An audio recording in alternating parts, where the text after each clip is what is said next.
নবীজির কাছে আল্লাহ আজরাইলে ভাড়াইতে গিয়ে কইছে সালাম দিবি আমার হাবিবেরে আর অনুমতি চাবি। অনুমতি যদি দেয় জানকান্দানি করবি, নাইলে রিটার্ন চইলে আবি। আজরাইলে সালাম দিলেন, অনুমতি চাইলেন। নবীজি বললেন হ্যাঁ, অনুমতি দেওয়া হবে তোমাকে। তো শুধু অনুমতি নবীজির থেকেই নেওয়া হয়েছে, আর কাউকে অনুমতি নেয় নাই আজরাইল। কিন্তু সেই নবীজি নাই, চলে গেলেন। নবীজির ইন্তেকাল যেদিন হলো, মদিনার আকাশ মেঘাচ্ছন্ন হয়ে যায়, ঘন কুয়াশায় সারা মদিনা অন্ধকার।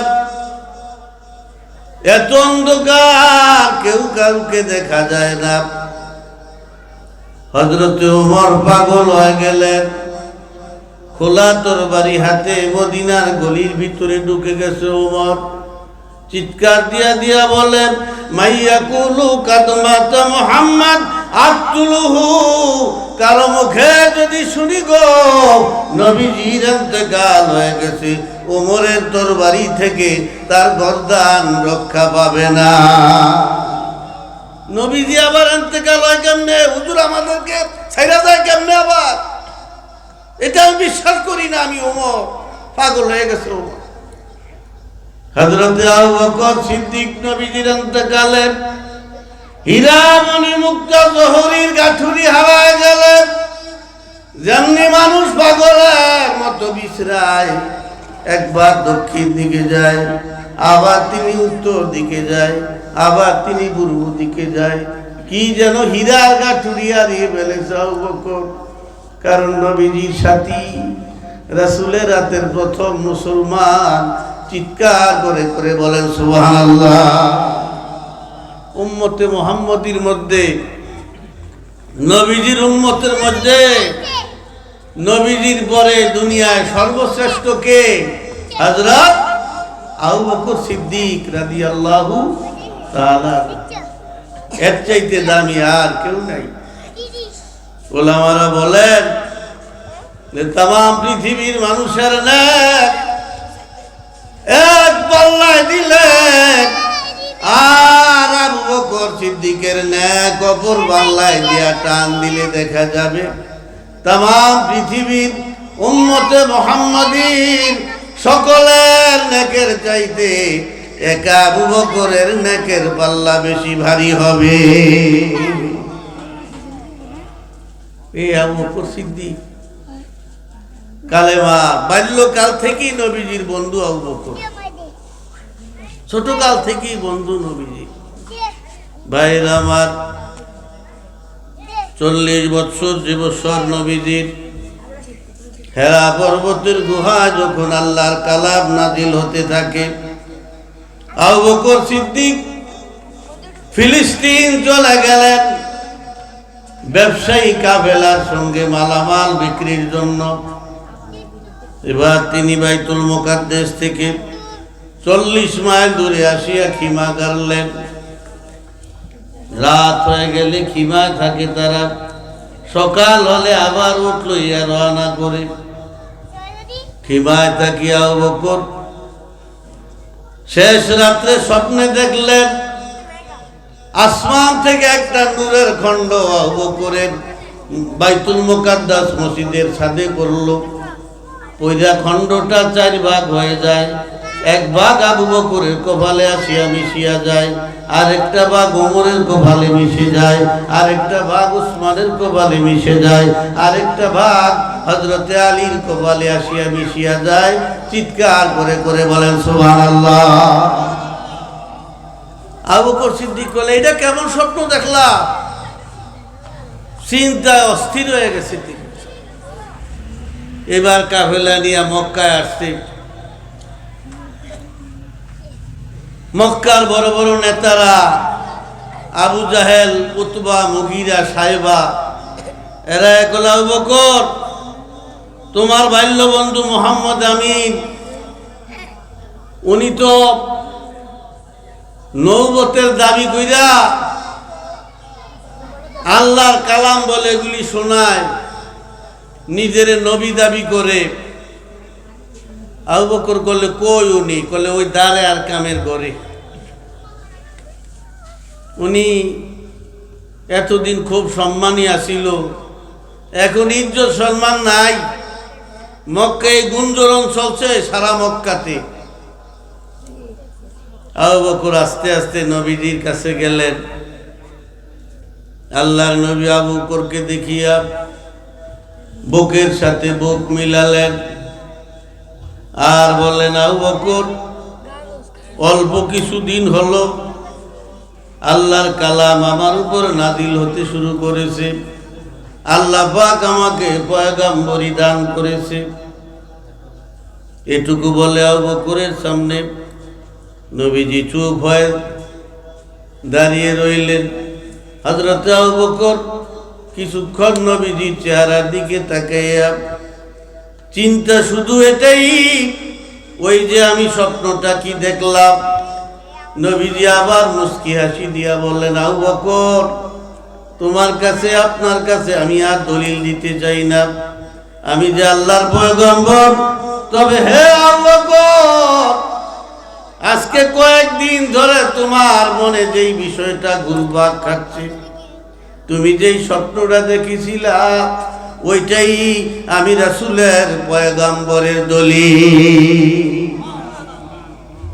হযরত আবু বকর বলি, ইয়া রাসূলুল্লাহ, মুহূর্ত দেরি নয়, আমারে বলায় দেন লা ইলাহা ইল্লাল্লাহু মুহাম্মাদুর রাসূলুল্লাহ সাল্লাল্লাহু আলাইহি ওয়াসাল্লাম। জীবন দিয়া নবীজি আবু বকর নবীজিকে ভালোবাসতেন। قال النبي صلى الله عليه وسلم قال النبي صلى الله عليه وسلم حبب إلي من دنياكم ثلاث। নবীজি বলেন, আমি পৃথিবীতে তিনটা জিনিসকে ভালোবাসি। এক নাম্বার আতিবু, আমি সুগন্ধি ভালোবাসি। ওয়ান নিসা, আমার মেয়েদেরকে আমি ভালোবাসি। জুইলাত কুররাতু আইনি ফিস সালাহ, আর আমি নামাজের দৃশ্য দেখতে বড় ভালোবাসি। নামাজের দৃশ্য দেখলে আমার কলেজা ঠান্ডা হয়ে যায়। এই যে রুকু দিয়া থাকলে হাজার হাজার মানুষ, এই দৃশ্যটা খুব ভালো লাগে না? সেজদা দিয়া থাকলে। নবীজির ভালোবাসা এই তিনটা। আতিবু, সুগন্ধি ভালোবাসি। মুফাসসিরিনে কেরাম বলেন, নবীজি কেন সুগন্ধি ভালোবাসেন? নবীজির দেহ থেকে সুগন্ধিয়া বের হইত, কারণ নবীজি ইবাদত গুজারওয়ালা ছিলেন। এত ইবাদত নবীজি করতেন, এত নামাজ নবীজি পড়তেন। নামাজ পড়তে পড়তে নবীজির বাও মোবারক ফুলিয়া যাইত। সে আল্লাহ নিষেধ দিছে। আল্লাহ, জোরে জোরে বলেন সুবহানাল্লাহ। ইবাদত সুগন্ধি, পাপাচার হলো দুর্গন্ধ। ইবাদত যদি পিছা যাইতো, ইবাদত থেকে সুগন্ধি বের হইতো। জোরে জোরে বলেন সুবহানাল্লাহ। আর পাপ যদি বাড়ন যাইতো, পাপের থেকে আর দুর্গন্ধ বের হইত। এই জন্য জান্নাত শুধু সুগন্ধি, জাহান্নামে শুধু দুর্গন্ধ। জাহান্নামে যাইব কারা? পাপীরা না নেকিরা? ওই যে দুর্গন্ধ। ইবাদত সুগন্ধ। এই জন্য নবীজি গা থেকে সুগন্ধি বের হইত। নবীজি ইবাদত পছন্দ করতেন, এই জন্য বেশি বেশি ইবাদত করতেন। হযরত ওমর ইবনে আব্দুল আজিজ, যাকে দ্বিতীয় ওমর বলা হয়, ওমরে সানি যাকে বলা হয়, যার নামে খানায় কাবা একটা দরজা আছে। আব্দুল আজিজের একটা দরজাই আছে কাবা ঘরে। হজে গেলে দেখবেন বলে আব্দুল আজিজের বলে একটা দরজা আছে। উনি ওমরে সানি, ওমরের নাতি। তো ওনার সুগন্ধ থেকে, ওনার দেহ থেকে সুগন্ধি বের হইত। এজন্যে ওনার উজির নাজিরেরা পাগল হয়ে যাইত। কাপড় চোপড় দোবার কাছে দিলে কইতো আঙ্গো বাদশার লগে যেই বালতি দিবি যাবি আঙ্গো কাপড় দিয়ে ওই বালতি দিবি। কেন? বলে ওনার গায়ে সুগন্ধি বের হয়, কাজে ওনার সুগন্ধিটা, ওনার জামার সুগন্ধিটা আমাদের জামায় লাগার জন্য এই কাজ করি। ভাইয়েরা আমার, হযরত আবু বকর নবীজির বড় প্রিয় সাহাবী, কালেমা পড়া মুসলমান হলেন। আবু বকর সাহস করে গিয়া খানায় কাবার সামনে ওয়াহদানিয়তের বক্তব্য দিলেন, ইসলামের দাওয়াত দিতে গিয়া ভাষণ দিলেন তিনি। আর আজন্ম লালিত কাফির বেঈমানরা আবু বকরকে আতর্কিত হামলা শুরু করে মারতে শুরু করলেন। মারতে মারতে মারতে মারতে আবু বকরকে রক্তাক্ত করে ফেললেন। বনি তামিমের আবু বকরের বংশধরেরা জামা কাপড় দিয়া পেছাইয়া আবু বকর বেহুশ অবস্থায় বাড়িতে আনলেন। গভীর রাত্রে আবু বকরের হুঁশ ফিরলে অস্পষ্ট আওয়াজে তিনি প্রথম জিজ্ঞাসা করলেন, আমার রাসূল কেমন আছে? কত ভালোবাসতেন তারা নবী। এজন্য হাদিস শরীফে আছে, ভালোবাসার আসর আজকে বসলো। নবীজি তার ভালোবাসা জানাইলেন। হযরত আবু বকর বলে, ইয়া রাসূলুল্লাহ, হুব্বিবা ইলাইয়া মিন দুনিয়াকুম সালাস, আমিও দুনিয়ায় তিনটা জিনিস ভালোবাসি। এক নম্বর, আন-নাজরু ইলা ওয়াজহি রাসূলিল্লাহ, হুজুর আমি আপনার চেহারাটাকে দেখতে বড় ভালোবাসি। চিৎকার করে করে বলেন সুবহানাল্লাহ। আমি আপনার চেহারার সামনে বইয়া থাকতে, ওয়া জুলুসু বাইনা ইয়াদাইকা, আপনার মজলিসকে বড় ভালোবাসি। ওয়াল ইনফাকু মালি আলাইকা, আপনার জন্য সম্পদ খরচ করতে ভালোবাসি। চিৎকার করে করে বলেন সুবহানাল্লাহ। হযরত ওমর বলেন, ইয়া রাসূলুল্লাহ, আমিও তিনটা জিনিস ভালোবাসি। হুব্বিবা ইলাইয়া মিন দুনিয়াকুম সালাস, এই পৃথিবীতে আমিও তিনটা জিনিস ভালোবাসি। কি ভালোবাসো? আমরু বিল মারুফ নাহি আনিল মুনকার, সৎ কাজের আদেশ দিতে ভালোবাসি আর মন্দ কাজে বাধা দিতে ভালোবাসি। ওয়া সাওবুল খালি, পুরান কাপড় ভালোবাসি। চিৎকার করে করে বলেন সুবহানাল্লাহ। বলে কেন পুরান কাপড় ভালোবাসো? বলে হুজুর নতুন কাপড় বিনলে আমার ডর করে, এটা নতুন কাপড় বিনতে মুর্দারেরা। জোরে জোরে বলেন সুবহানাল্লাহ। নতুন কাপড় কারা বিনতে? মুর্দাররা। নতুন কাপড় বিনলে আমার ভয় হয় নাকি আমি মরে গেলাম। এরা জান্নাতের টিকিট পাইতো না, আমরা নিভামু কেন? ভাইয়েরা আমার, আজকে আমরা ইসলাম মানি, কিন্তু ইসলামের উপর আমাদের ভালোবাসা নাই। অথচ আল্লাহ পাক কোরআনে বলেন, ওয়াল্লাযীনা আমানু আশাদ্দু হুব্বাল লিল্লাহ, তারাই খাঁটি ঈমানদার। যারা খাঁটি ঈমানদার হবে তারা জীবনের বিনিময়ে আল্লাহকে বেশি ভালোবাসবে। আল্লাহ বান্দাকে ভালোবাসে, বান্দাও আল্লাহকে ভালোবাসে। আল্লাহ বান্দাকে ভালোবাসে। কোন বান্দাকে আল্লাহ ভালোবাসেন? কোরআনে হাকিমে আল্লাহ তাও বলে দিলেন, ইন্নাল্লাযীনা আমানু ওয়া আমিলুস সালিহাত সায়াজআলু লাহুমুর রাহমানু উদ্দা, যারা ঈমান আনে আর নেক আমল করে আল্লাহ পাক তাদের অন্তরে ভালোবাসার সৃষ্টি করে দেয়। আল্লাহ পাক বলেন, তোমরা যদি, নবীজি বলেন, আল্লাহ পাক বলেন তোমরা যদি আমাকে ভালোবাসতে চাও, এটাও আল্লাহ বলে দিলেন, ইন কুনতুম তুহিব্বুনাল্লাহ ফাত্তাবিউনি ইউহিব্বুকুমুল্লাহ ওয়া ইয়াগফির লাকুম যুনুবাকুম ওয়াল্লাহু গফুরুর রহিম। যদি তোমরা আমি আল্লাহকে ভালোবাসতে চাও, ফাত্তাবিউনি, তাহলে আমার হাবিবের ইত্তেবা করো। আমার দোস্তের যদি ইত্তেবা করতে পারো, অনুসরণ অনুকরণ করতে পারো, তাইলে আমি আল্লাহ তোমাদেরকে ভালোবাসবো। শুধু ভালোবাসা নয়, তোমাদের জন্য তোমাদের জীবনের সব গুনাহ মাফ করে দিব। তাইলে আল্লাহকে ভালোবাসতে হলে নবীজির ইত্তেবা করতে হবে, ঠিক কিনা বলেন? আজ রাসূলের সুন্নতের আমল নাই, সব সুন্নতির বিপরীত। ভালোবাসা নাই নবীজির, অথচ জান্নাতে যাওয়ার জন্য সবাই বসে আছে। জান্নাতে যাওয়া তো সোজা না, নবীজির উম্মত হতে হবে। বেহেশতে যেতে হলে রাসূলের শাফাআতের প্রয়োজন হবে, ঠিক কিনা বলেন? নাকি সুপারিশ ছাড়া যাবেন গা? সুপারিশ পাইয়া যেতে হবে জান্নাত। ভাইয়েরা আমার, নবীজির সুপারিশ পেতে হলে নবীজির খাঁটি উম্মত হতে হবে। নবীজির উম্মত হতে হলে নবীজির সুন্নতের আমল করতে হবে, ঠিক কিনা বলেন? উম্মত হলে নবীজির সুন্নতের আমল করতে, নবীজিকে ভালোবাসতে হবে। কিভাবে নবীজিকে ভালোবাসবো? তিনটা অপশনে নবীজিকে ভালোবাসা যায়।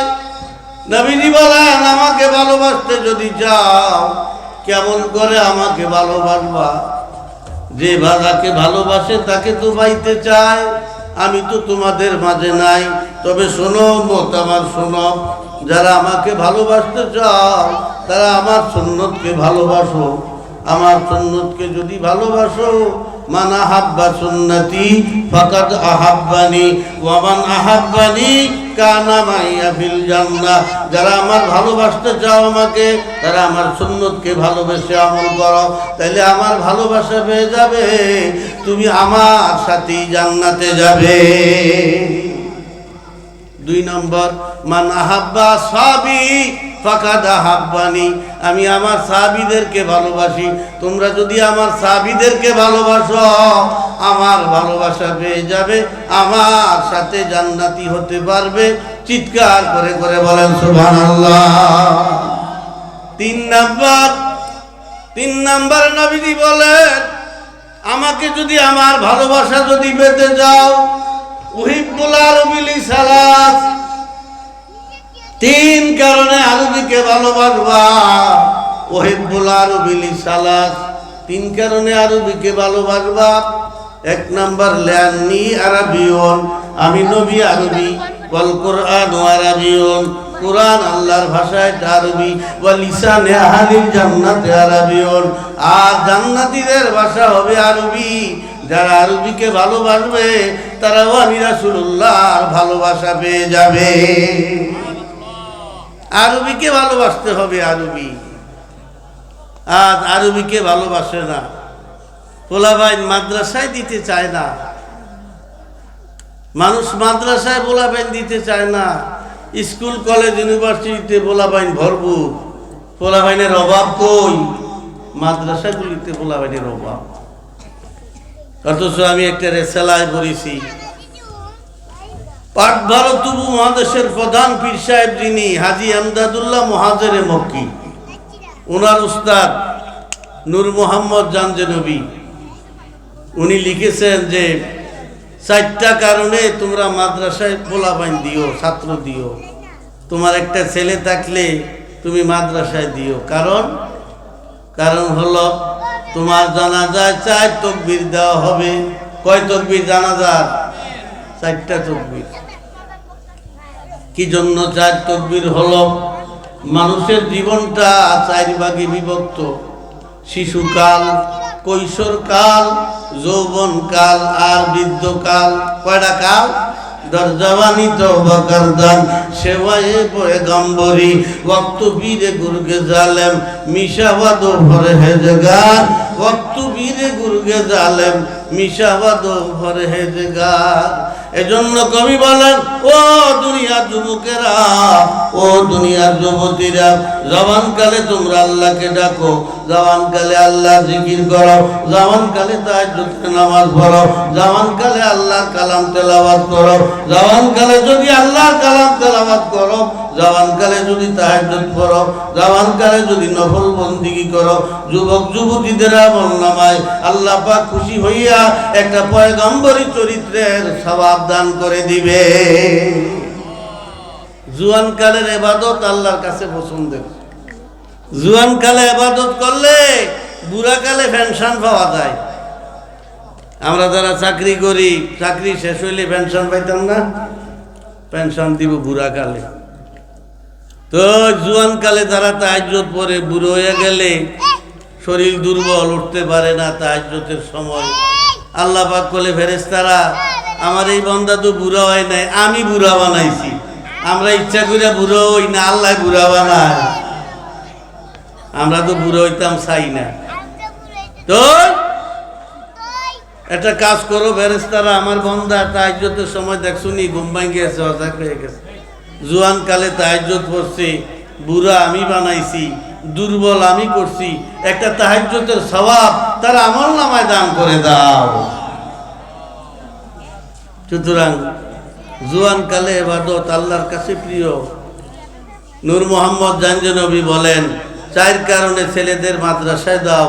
1 নাম্বার, তোমার ছেলে যদি তোমার জানাজা দেয়, প্রথম তাকবীর যদি পড়ে, শিশুকালে যদি তুমি বাবাচার করে থাকো, প্রথম তাকবীর দেওয়ার সাথে সাথে আল্লাহ পাক শিশুকালে তোমার সকল বাবাচারগুলি ক্ষমা করে দিবে। দ্বিতীয় তাকবীর যদি তোমার সন্তান দেয়, কৈশোরকালে যত অপরাধ তুমি করেছ, দ্বিতীয় তাকবীরের কারণে, তোমার সন্তানের দ্বিতীয় তাকবীরের কারণে আল্লাহ পাক তোমার কৈশোর জীবনের সব গুনাহগুলি মাফ করে দিবে।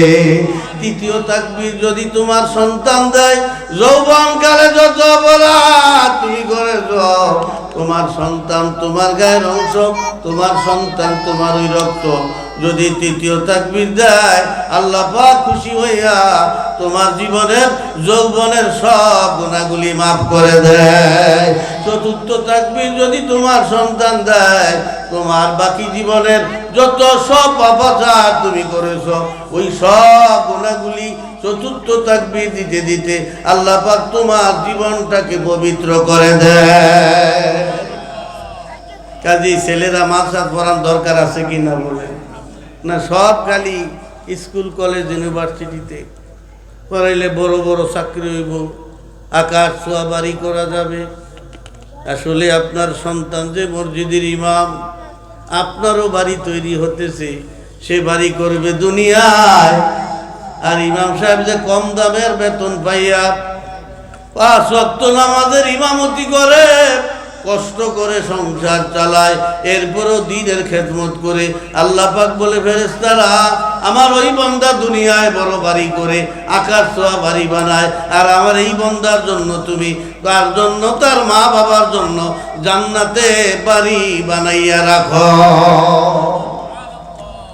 তাহলে হেতো বানায়, এটারটাও বানানো হইতে আছে কিনা বলেন? আল্লাহ জান্নাতে বাড়ি বানাইতেছে তো। ভাইয়ের আমার, কাজে আমাদের ভালো আমল করে যেতে হবে। খালাকাল মাউতা ওয়াল হায়াতা লিয়াবলুয়াকুম আইয়ুকুম আহসানু আমালা। যারা নেক আমল করবে আর কারা বদ আমল করে, এটা দেখার জন্যই আল্লাহ পাক জীবন মরণ সৃষ্টি করেছে। জীবন মরণ আল্লাহ সৃষ্টি করছে। খালাকাল মাউতা ওয়াল হায়াতা, আল্লাহ আগে সৃষ্টি করছে মরণ, পরে সৃষ্টি করছে জীবন। তাইলে মরণে বড় ভাই না জীবনে বড় ভাই? মরণে আগে সৃষ্টি করছে। কেন সৃষ্টি করলো? লিয়াবলুয়াকুম আইয়ুকুম আহসানু আমালা। আল্লাহ দেখতে চায় যে আমি বানাইছি, আমি জীবন দিছি, যৌবন দিছি, দুনিয়া তোমার জন্য সাজিয়া রিজিক দিয়া তোমাকে দুনিয়ায় পালতেছি, তুমি কি তোমার মতে চলো না আমি আল্লাহর মতে চলো? তুমি কার সন্তুষ্ট করার জন্য চলো এটা দেখার জন্য জীবন মরণ দিয়ে আমি তোমাকে দুনিয়ায় পাঠিয়েছি। জোরে জোরে বলেন সুবহানাল্লাহ। কাজে আমরা কার ইচ্ছায় চলবো? আমার ইচ্ছায় চলবো না আল্লাহর ইচ্ছায়? আল্লাহর ইচ্ছায় চললে আল্লাহর কাছে জান্নাতে থাকতে পারবে। আর যদি নিজের ইচ্ছায় চলেন ধ্বংস হয়ে যাবে। কাজে যতদিন বেঁচে থাকবো আমরা 5 ওয়াক্ত নামাজ পড়বো আর সঠিক পথে দুনিয়ার জীবন পরিচালনা করব। ইন্নাল জান্নাতা তাস্তাকু ইলা 5 নাফারিন তালিল কুরআন ওয়া হাফিজুল লিসান। নবীজি বলেন 5 শ্রেণীর মানুষের জন্য আল্লাহর জান্নাত অপেক্ষা করে। জোরে জোরে বলেন সুবহানাল্লাহ।